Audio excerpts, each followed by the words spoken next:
नमस्ते, मेरा नाम मदन मोहन तिवारी, श्रमिक +2 हाई स्कूल तोपा पिंपरा, पीजीटी फिजिक्स। मैं आप सभी बच्चों को रामगढ़ जिले के अंतर्गत चलने वाले लॉकडाउन ई पाठशाला में स्वागत करता हूं। मैं भौतिकी विषय के 12वीं कक्षा के चैप्टर नंबर 7 ऑल्टरनेटिंग करंट आज से डिस्कस करना शुरू करूंगा। सबसे पहले हमें ऑल्टरनेटिंग करंट क्या होता है ये जानना पड़ेगा। ऑल्टरनेटिंग करंट वैसे करंट को कहते हैं जिसका टाइम के साथ में वैल्यू चेंज करता है और वो अपनी पोलैरिटी को रिवर्स करता है पीरियोडिकली, एक फिक्स समय के बाद में अपनी पोलैरिटी को वो रिवर्स कर लेता है।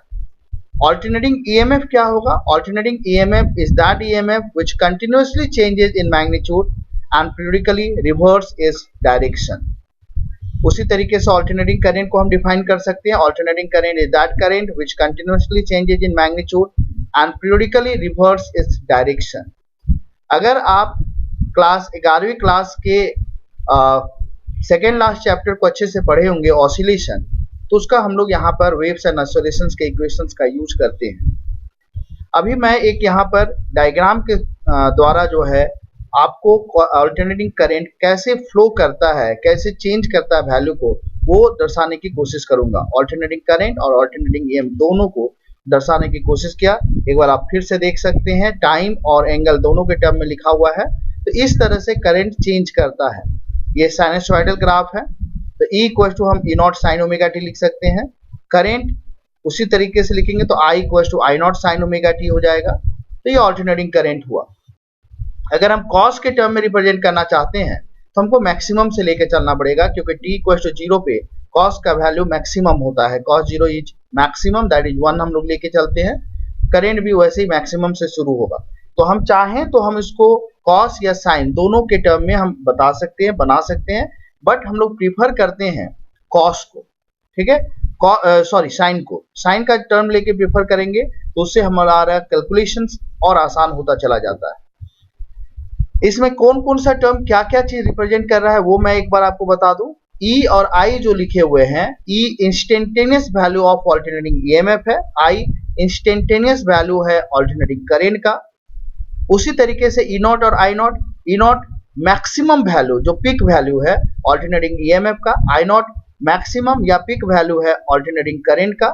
इसको हम एम्पलीट्यूड भी बोल सकते हैं। ओमेगा एंगुलर फ्रीक्वेंसी है, T स्मॉल t जो है वो इंस्टेंटेनियस टाइम है, ओमेगा t फेज को बता रहा है। फेज आपको पता होगा, फेज एक फिजिकल क्वांटिटी होता है जो डिटरमाइन करता है किसी भी वाइब्रेटिंग पार्टिकल का पोजीशन, ठीक है, and direction of motion at any instant of time t। Symbol AC source का बना हुआ है, इस तरह का सिंबल हम लोग यूज करते हैं सर्किट में। ये जो सिंबल है ये एसी सोर्स के सिंबल को दर्शाता है। अब हम लोग एवरेज या mean value of alternating current क्या होता है ये समझेंगे। एवरेज या mean value of alternating current half cycle में उस करंट को बोलते हैं, उस स्टेडी करंट को बोलते हैं जो उतना ही चार्ज भेजेगा उस सर्किट में जितना ऑल्टरनेटिंग करंट भेजता है हाफ साइकिल में। मतलब एक साइकिल अगर कैपिटल T समय है तो हाफ साइकिल हम लोग T/2 लेंगे। एवरेज और mean value of alternating current over half cycle is that steady current. Steady current हो गया जो डायरेक्ट करंट होता है, जो हमको बैटरी से मिलता है, which will send the same amount of charge in a circuit in the time of half cycle as is sent by given alternating current in the same circuit। इस बात का ध्यान रखेंगे। अगर हम लोग करंट को I को रिप्रेजेंट करते हैं I0 साइन ओमेगा टी से, तो dq स्मॉल टाइम में जो dq अमाउंट में चार्ज जाएगा वो होगा I इंटू dt। I की जगह हम क्या लिख सकते हैं, I0 sine omega T dt हो गया। अगर हमको टोटल चार्ज पता करना है इन टाइम 0 टू T/2, इसमें हाफ साइकिल लेते हैं तो इंटीग्रेट करेंगे, ठीक है, तो वैल्यू पुट करके देखेंगे तो हमारा आएगा Q equals to I0 capital T/पाई। अगर Im जो है वो मीन वैल्यू है या एवरेज वैल्यू है, तो करंट जो होता है वो चार्ज इनटू टाइम होता है, तो चार्ज हम लोग Q लिखे, टाइम को हम T/2 लिखेंगे, सॉल्व करके लिखेंगे, दोनों को इक्वेट कर देंगे तो हमारा मीन वैल्यू आएगा 0.637 टाइम्स I0, ठीक है। ये थोड़ा आपको सॉल्व करना पड़ेगा, ऐसे आपको सिर्फ इसका वैल्यू को याद रखना जरूरी है। तो जो मीन वैल्यू होता है वो 63.7% होता है पिक वैल्यू का। इसी तरीके से हम लोग एवरेज या mean value of alternating EMF भी निकाल सकते हैं। ये भी आपका 63.7% होता है peak value, E not peak value है। एवरेज और mean value of alternating current और EMF is zero over a cycle. एक कंप्लीट साइकिल में जीरो हो जाता है, क्योंकि प्लस पॉजिटिव हाफ साइकिल में जितना वो प्लस में जाएगा उतना ही नेगेटिव हाफ साइकिल में माइनस में रहेगा। नेक्स्ट हम लोग आ रहे हैं रूट मीन स्क्वायर या वर्चुअल या effective value of alternating current. आप देखते होंगे आपके घर में अगर कोई बल्ब खरीद के आते हैं, हम नया बल्ब, उसमें देखिएगा लिखा हुआ रहता है 9 वाट एट 220 वोल्ट। इसका मतलब वो जो 220 वोल्ट है वो उसका पीक वैल्यू नहीं है, वो उसका इफेक्टिव वैल्यू है, वो उसका वर्चुअल वैल्यू है। हमारे घर में जो सप्लाई होता है 220 वोल्ट का, वो उसका वर्चुअल वैल्यू होता है, रूट मीन स्क्वायर वैल्यू होता है। रोड में जो तार लगा हुआ रहता है ट्रांसफार्मर के पहले 11,000 वोल्ट, तो वो 11,000 वोल्ट उसका आरएमएस वैल्यू है, उसका पीक वैल्यू उससे ज्यादा होता है।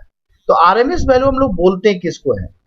RMS value या virtual value या effective value of alternating current is that steady current which would produce the same heat in a given resistance in a given time as is produced by the given alternating current in the same resistance in same time। एक complete cycle में जितना समय है उतना समय के लिए अगर हम लोग डायरेक्ट करंट, स्टेडी करंट भेजते हैं किसी रजिस्टर से, तो उसमें कुछ हीट प्रोड्यूस होगा आई स्क्वायर आर टी से।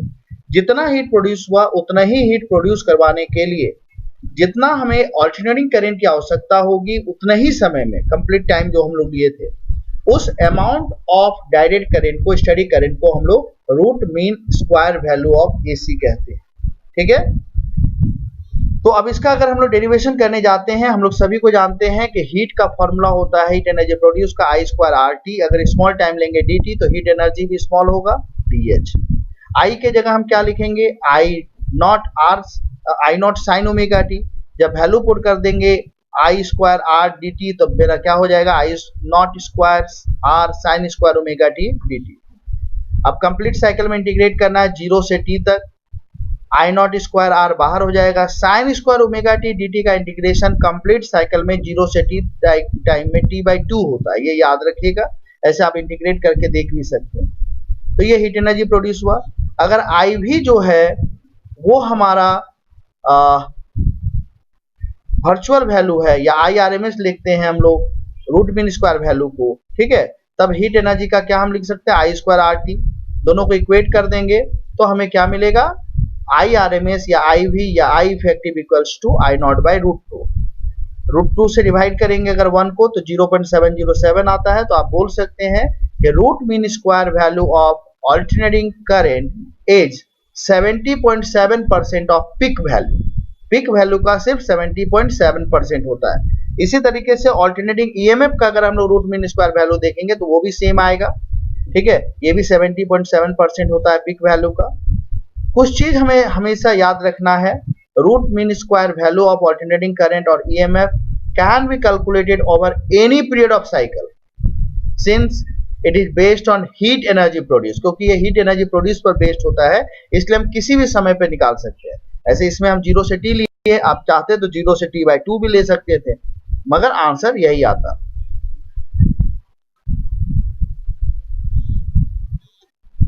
नेक्स्ट, ऐसे ध्यान रखना है, टाइम t से ज्यादा ही लेना होगा, उससे कम लेने से आपको एग्जैक्ट पता करने में थोड़ा दिक्कत होगा।